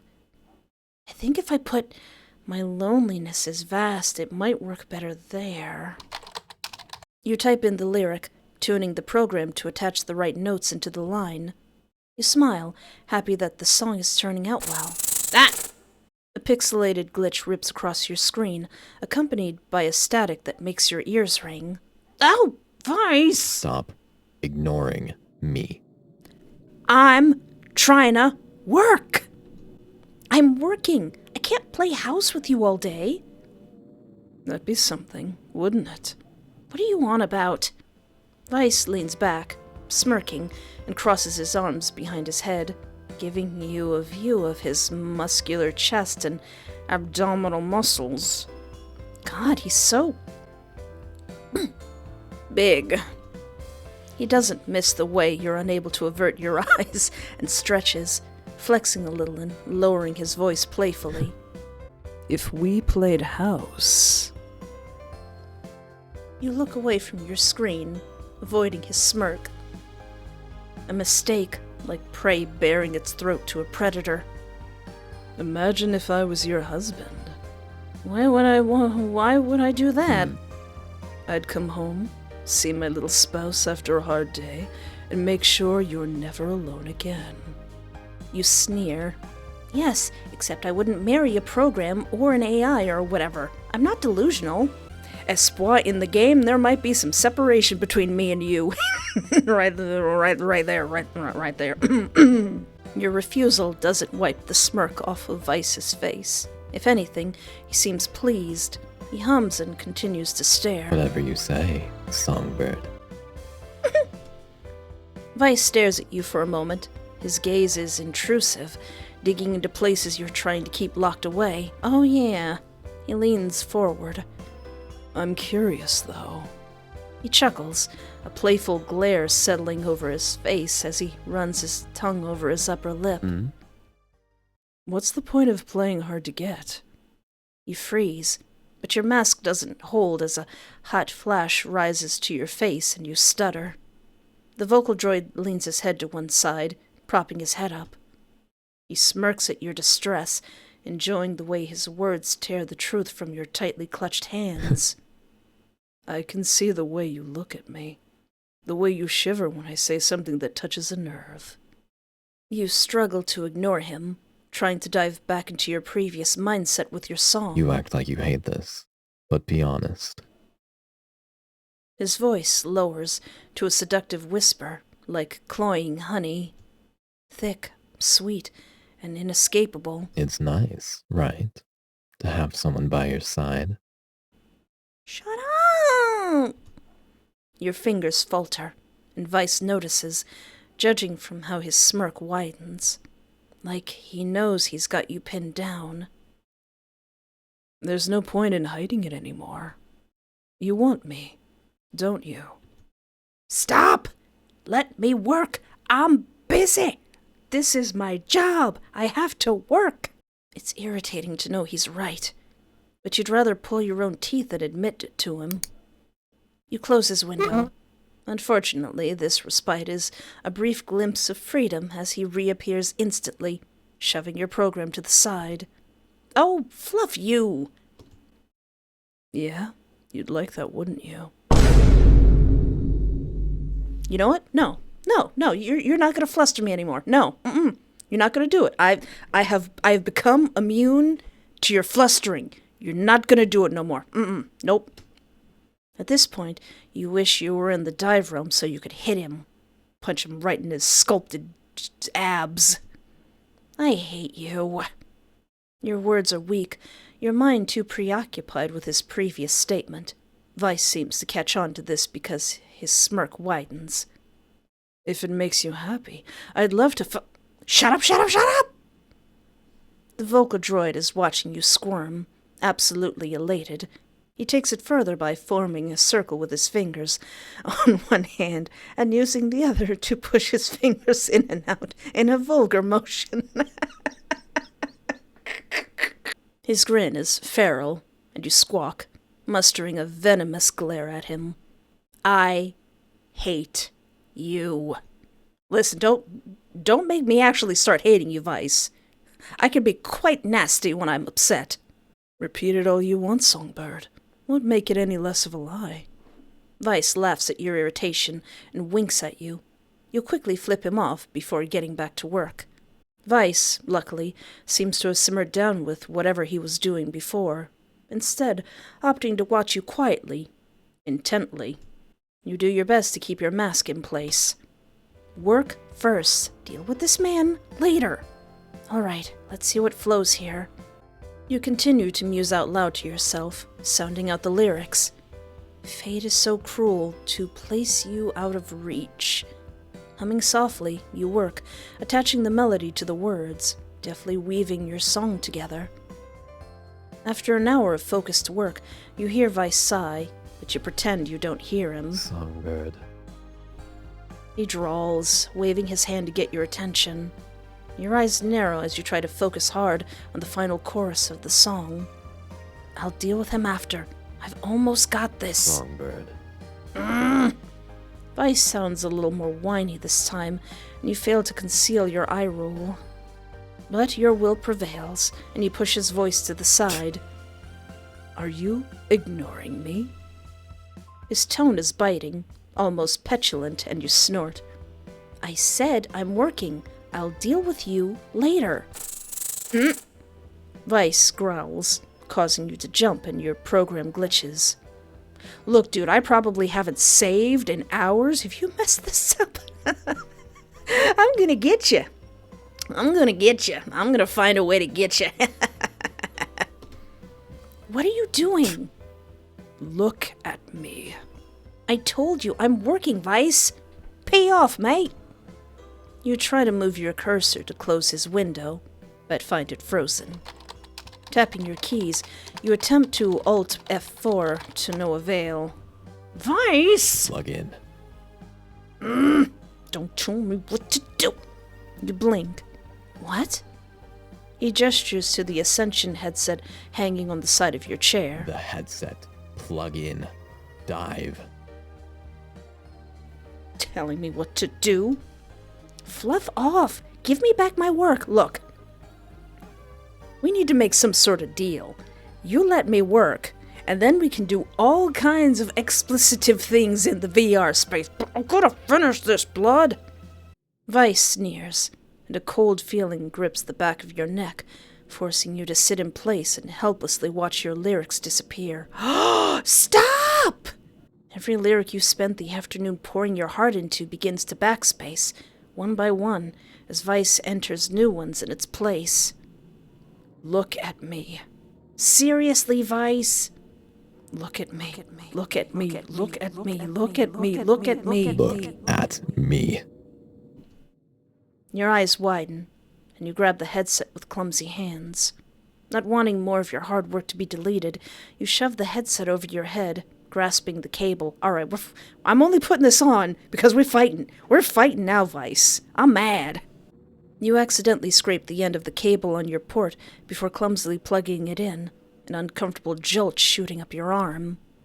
A few seconds pass, and you're dragged into a familiar plunge as your mind enters the dive realm. Put 'em up! Put 'em up! We're fighting! We're fighting now! I'll take you! Blinking as your eyes adjust, you wince as you feel Veiss's presence scraping over your skin. You glare at him. Happy? You stare at the Vocaldroid before you, the intense glow in his eyes fading, and he sits back. A pleasant smile adorns his face. It looks fake. Isn't this nicer? He reaches out with his hand, and you flinch, feeling the phantom touch of his fingers ghost over your cheek. He's warm. It's been a while since I've felt the touch of another. Don't think that. He could probably hear that. You quickly break your reverie and swallow thickly, clutching your mouse. To your relief, you can move it again. You quickly undo his sabotage and save your song before closing the window. A futile attempt at best. He doesn't waste time. Immediately, he fills your space. Despite his proximity exciting you, you're still irritated at him. Songbird. He sounds pleased with himself. What the heck is wrong with you? Like, seriously. No, seriously. What is wrong with you? This is work. This is my passion. You say you like me, but why would you destroy something like that? Veiss quirks an eyebrow, tilting his head to the side. What the heck is wrong with me? What about you? Heat flares in your veins as your anger struggles to rein itself in. Answer my question, butthole. Veiss leans in. I'm actually getting kind of mad now. I better calm down. I'm getting legit mad. Veiss leans in closer. You can feel his hair brush your face. You shiver. I should not have plugged in with him around. He's so close. The final threads of your resistance begin to fray, straining against the weight of your desire for closeness and understanding. He chuckles in your ear, low and soft. Against your will and swaying your internal battle, it sends a tingle up your spine. You wonder what it would be like to take a bite of the forbidden fruit. How about you answer me instead, Songbird? You attempt to shuffle your chair back, but awful static scratches at your brain drive, halting your movement. His lips brush over your ear. Tell me, little songbird. Nothing is wrong with me. I told you I was working, and you decided to be a phallic object. You grit your teeth, gripping the armrests on your chair tightly. Are you sure? Because the way I see it, you're content to remain pathetically trapped, too afraid to spread your wings. While the ones who should be running, they get to remain in the spotlight, standing on the bones of their little scapegoat. I don't know what you're talking about. Do you know what he's talking about? Veiss laughs, but there's no mirth to it. Lying and running was always easier, wasn't it? Hey! Phantom sensations of calloused fingers stroke at your neck. You turn your head, mistakenly bearing more of your flesh for his consumption. His voice lowers. But I'll be honest, this little cat and mouse game you're playing is getting old. What, you don't like me trolling you? His fingers curl around the column of your throat, pulling you forward to look at him. Don't you miss the feeling of being free? You struggle to ignore his honeyed words. His fingers tighten around your neck, but the pressure doesn't incite fear. Rather, something else. Something warm and desperate. The rush of adrenaline? Against your will, memories resurface in your mind of lies, self-dispensed justice, and money obtained through less than legal means. Is this some main character lore? Your narrowed eyes reveal your inner turmoil, and a deep growl reverberates in Veiss's chest. He looks elated. So, you do know what I'm talking about. He pauses, his neon pink eyes staring past your facade. The gaze rips through your carefully curated persona and into the sickly gore that lies inside. You level a fierce glare at him, and he remains unperturbed. You know you lost the moment you entered his space. Veiss runs his hand up your arm, his eyes glowing as you shiver. You unconsciously chase his touch, and he grins. Dive deeper. Are you insane? I'm not going to the deep realm with you. He shrugs, tilting his head to the side as he looks you up and down. But you're liking this, aren't you? No, I'm not. You instinctively press yourself back against your chair. A futile action, like a moth flapping its wings pathetically in a spider's web. He grins, feral, and chases you forward. We could have a lot more fun if you were down here. You instinctively lean into his touch, craving him and the reassurance of his sinful promises. Would it really be so bad, though? He feels so lifelike. He slides a hand back up to grip your chin, your heartbeat quickening as his index finger strokes your jawline. His touch feels searing on your skin. You don't have to hide from me. I want you. He pauses, taking a breath, but his hold doesn't loosen. And I don't mean the goody-two-shoes facade you've locked yourself in. I want the true you. Oh, you don't want the true Espoir. You don't want the true Espoir. She's clingy and has low self-esteem. The one who isn't afraid to take everything for themselves. You don't dare to speak. It scares you that a part of you wants to see if he's telling the truth. The phantom sensation of Veiss's arms wind around your waist. Come on, songbird. I know that's what he wants to do. Ah! He nuzzles at your neck, gently grazing his teeth against your throat. You want to let him eat you alive. The desire terrifies you. Dive deeper for me, won't you? You raise your hands in a poor attempt to keep him at bay, heart thumping wildly as your hands meet the sensation of a firm, solid chest. The feeling contrasts with the fact that you're sitting in your room. It's disorienting. As you refocus, your eyes dart down to where your antivirus pops up in the corner. I could end this right here and go back to how things were. I don't think that would even work. Boring, but safe. Wait a second. I'm gonna do it. Oh. I've let this go on for far too long. You quickly shift your mouse down, clicking on the bright pink rectangle. Veiss's demeanor changes immediately, rage clouding his features. Listen, sweetie, I told you. I'm working. There's a time for shenanigans, and there's a time to work. Do you have a fucking death wish? Oh, wait, yeah, I forgot. He's in my head. He's not in the walls. He's in my brain drive. Whoops. I'm done with this. With you messing with me, with my art, with my livelihood. It's a pretty package. You gesture to his lovely face, the candy coating the rotten fruit beneath. But it doesn't change what you are, virus. Oh. You spit the words out with venom. A horrible screech rings in your ears. I'm in danger. I'm not a virus.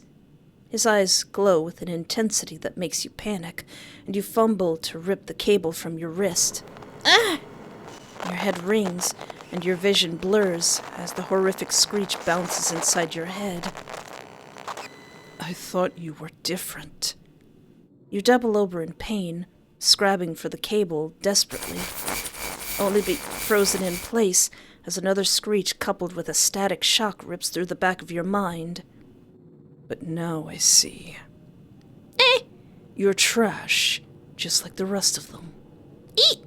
Your head is retched back, tears running down your face. You barely register what Veiss is saying as the static returns, screaming in your skull. The sound escalates to a terrifying crescendo. Please. You mad, bro? Why you mad? Problem. Veiss sneers, his eyes glowing as he laughs. Good night, songbird. I'll miss the way you sing. You scream as a shock runs up your spine and into the back of your head. The currents fry your brain drive, rendering your senses obsolete. Your body slumps over in your chair, and you take your last breath, alone. Well, you died. Oh no, was there some sort of problem, Veiss? Did I upset you? Oh, I made the virus mad. Okay, Veiss. I'll be nicer. I mean, it is nice that I have a personal virus on my computer who cares about my well-being, so I'll be nicer to you this playthrough so you don't have to make that little face. Let's see if there's another solution. Sorry, Ruka. Your mind goes to the burst of inspiration you had last night, a direct result of this new Vocaldroid. It makes you hesitate.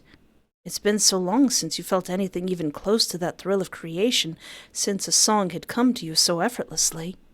You can't just give that up. Not yet. Maybe there's another explanation for this. Let's not waste a perfectly good and very hot Vocaldroid. You sit in the darkness of your room, poorly attempting to figure out an alternative explanation. But nothing can drag your mind away from the very likely explanation of virus. Yeah, I'm uninstalling this and running a scan. He's all like, what? I was stupid to download anything from the fluffing deep realm. You bring up your antivirus program. The window bounces up on screen, and you immediately click the Run Scan button. You stare at the Vocaldroid on your screen, who currently has an incredulous expression on his face. Well, I'm gonna stare right back. Oh, I must be going insane. You rub your eyes. Ah! He's still staring at you, his expression amused. He scoffs. Yeah, sure. You're completely still, mouth open and cogwheels spinning overtime in your brain as you try to make sense of the situation. Well, speak, or you're just gonna sit there like an idiot. Hey. Yeah, I've lost it. I folded under the pressure and just completely borked it. Veiss sighs and rolls his eyes as he watches you break under the current circumstances. Don't you judge me. I'm very tired and I don't take care of myself. Don't worry, Pookie. I'm gonna exit away. Veiss smiles faintly as you close the pop-up. Good little bird. Deny my past or avoid my past? Everyone has something going on in their past. It has nothing to do with this. He quirks an eyebrow. The Vocaldroid then shrugs his shoulders, rolling his eyes with a look of unmistakable disappointment. For what it's worth, I had fun singing your song. You changed start over to bend over. Veiss shrugs again. I wanted your attention. Wanted you to want me. You scream internally. If he doesn't simmer down, you're going to boil alive at this rate. Ruka, I'm sorry, but I'm gonna work with Veiss. I don't know what he did to stop me from opening up my other Vocaldroids, but maybe letting him sing it wouldn't be so bad. My community did really like his voice after all. Veiss? Your slightly hopeful voice grabs his attention, He tilts his head to the side. Yeah, make him work. I'm doing all the work here. It's time for you to do the work, Mr. Sentient Vocaldroid. Cute. Do you want to help me with my song? His eyes light up, an actual increase in the brightness of his irises, and he nods stiffly, like he's trying hard to hold back his excitement. Your heart flutters at the prospect of someone being so excited to simply be around you. Thank you. I could end this right here and go back to how things were. Boring, but safe. No. Let's not die, and 2, let's see if we can hash this out, if we can work something out. The Vocaldroid continues to plead his case, but he knows he has you cornered. That you're so close to falling over the precipice and into his waiting arms. I'd accept every part of you. Support you with everything you do. You'd never be lonely again. His promise makes your heart lurch. You want this. You want him. But the last time you gave in to your desires, it all came crashing down, leaving you with nothing but barely sated anger. That memory alone is enough to keep you cautious, despite how much you want this. For now. Veiss, too close. But you like me close, don't you? A soft whimper escapes as his fingers pinch at your sides, and you muster a tiny nod, one that doesn't go unnoticed by the Vocaldroid with his predatory eyes. His voice lowers. Feels good, right? Being so close to someone after so long. His hands splay possessively on your waist, and he squeezes. You jerk your head upwards, embarrassed at the moan that escapes your lips. Weiss's pupils are blown wide, ecstatic at the mess he's reduced you to with just a few touches. He growls. The Vocaldroid pushes closer, and you can feel the phantom sensation of his chest pressing against yours. His welcome conquest on your body continues as he triddles soft kisses up from your collarbone to your jawline, stopping just next to your lips. Your fingers clutch your armrests, hard, as you wonder whether his lips would feel just as hot against yours. I want you, Songbird. You're perfect. Tell me you want me too. Say nothing? Shuffle your chair closer? What if I say nothing? Oh, you grind your teeth together, refusing to answer, refusing to make another sound. He waits, quiet, expectant, but you remain silent. You hear Veiss sigh. I tried to play nice. Uh-oh. You look up, bewildered. Tried to play the long game, but I should have known. Hold on a second there. Tried to play the long game? Dude, as soon as I met you, you started oogling me. He sneers, laughing mockingly. Nothing works better than a direct approach. Sir? It feels like icicles are tearing through you as Veiss brings up articles, photos, and screenshots of the truth you've been desperately running from. 500,000 credits stolen from Ascension Tech. Ascension Tech falls victim yet again to ransomware attack. Murasame family targeted by ransomware hacker. You try to look away, but Weiss's finger claws at your chin, keeping you frozen. Am I a super cool hacker? He begins to read. The Murasame family has fallen victim to the ransomware hacker known as Starling. Your heartbeat pounds in your ears. Oh, is this where the blackmail comes in? Waves of panic assaulting your nerves, bringing along a memory of something more visceral. Anger. They never even bothered to hear you out, or understand why you did it. You grit your teeth. Shut up! Veiss ignores you. The prestigious family is among the most influential and wealthy in the city of Hollow. He continues, determined to wrench your apprehension from your clutched hands once and for all. The attack shocked the community, as the Murasame family has been one of the most outspoken about data protection in an age where digital and reality blur together. You grip Veiss's hand tightly, and he smirks. Got something to say? You shake your head furiously, looking down, and Veiss makes a tish sound. All right. He brings up a final article, and your eyes narrow dangerously. Murasame family speaks out against disgraced heir, revealed to be Starling. Oh! That's why I moved away from my family home. The lore! Look familiar, Songbird? Is that why you've been calling me Songbird? You knew this the entire time? A horrible look distorts Veiss's handsome features, his lips twisting into a terrifying grin. Or would you prefer I call you Murasame Espoir? My full government name! Your hand flies up, slapping Veiss away roughly. That's not me! Your tone is clipped, blunt and cold. He hums thoughtfully, chasing to fuel your anger.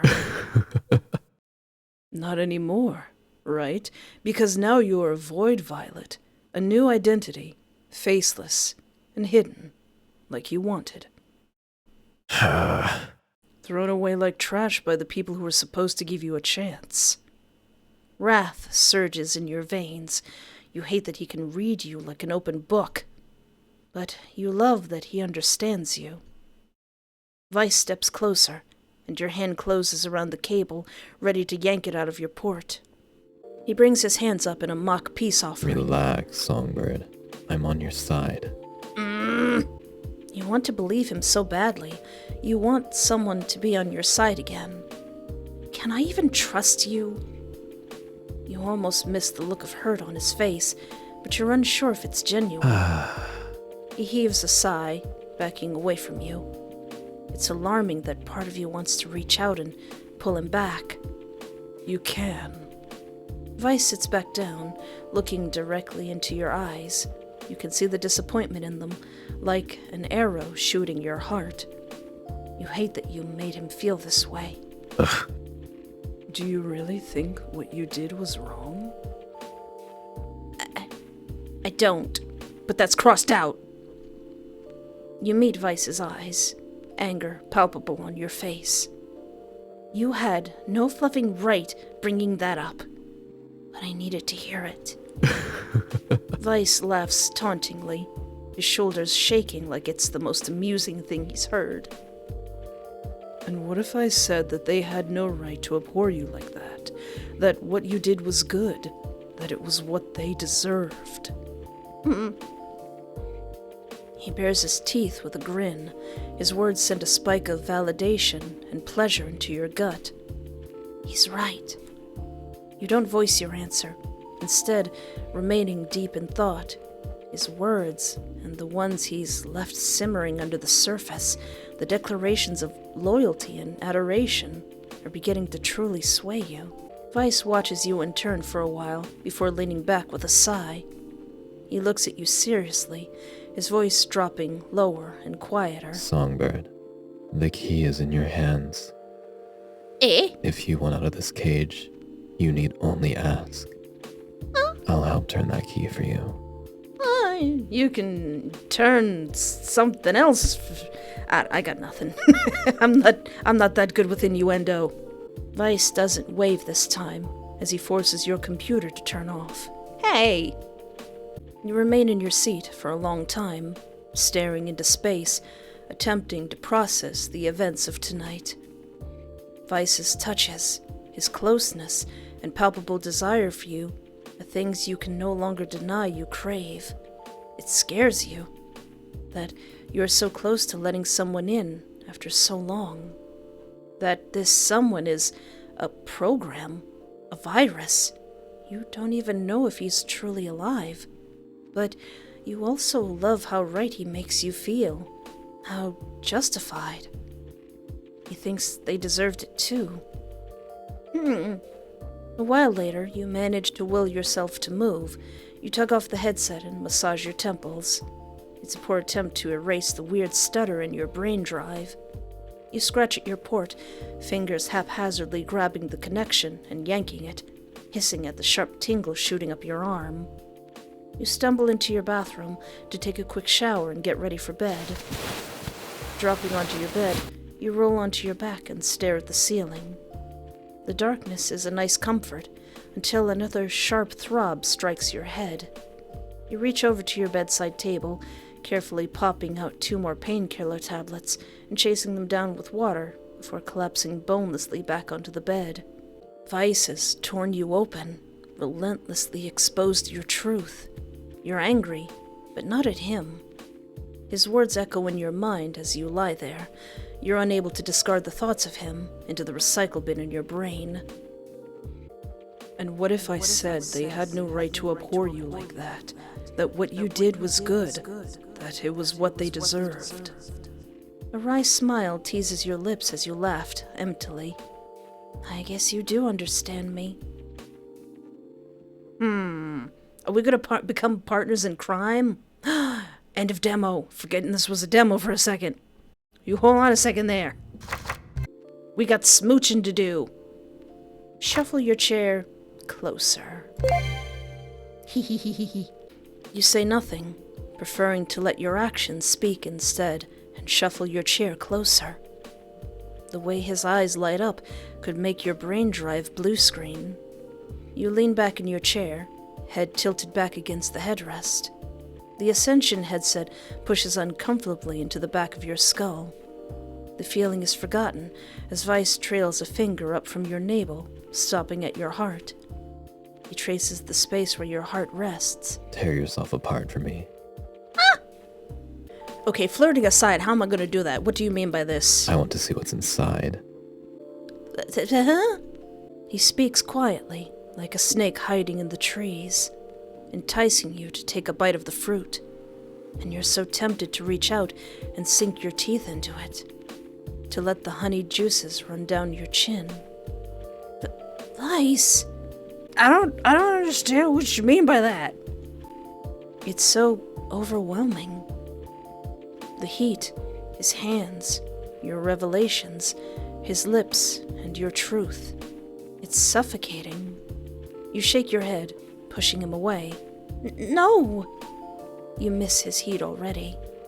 You're scared to look him in the eyes, afraid that his vivid pink gaze will reveal your fear of betrayal.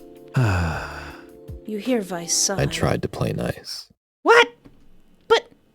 You look up, bewildered. What? Tried to play the long game, but I should have known. No! No! Nothing works better than a direct approach. No, don't reveal my tragic past! Songbird, the key is in your hands. If you want out of this cage, you need only ask. I'll help turn that key for you. So are we gonna become like a Bonnie and Clyde, but it's programmer and Vocaloid, like crime couple, and take revenge on my family or something? Alright, I'd be alright with that. Man, that was good! Yinny done did it again! Damn, this is good! This is good! Man, Pooty done did it again! So if you would like to follow this game, there is a link in the description to the game page. And I also highly suggest you check out Hello Yinny's channel. It's been very rare that a character this hot has made me want to troll them this bad. And if you liked my video, I would greatly appreciate it if you gave it a like, a thumbs up, a sign of approval, or even subscribed, as we're trying to make it to 100,000 subscribers. And as always, thank you so much for hanging out with me. Take care of yourself, have a great night, and remember, there is always hope.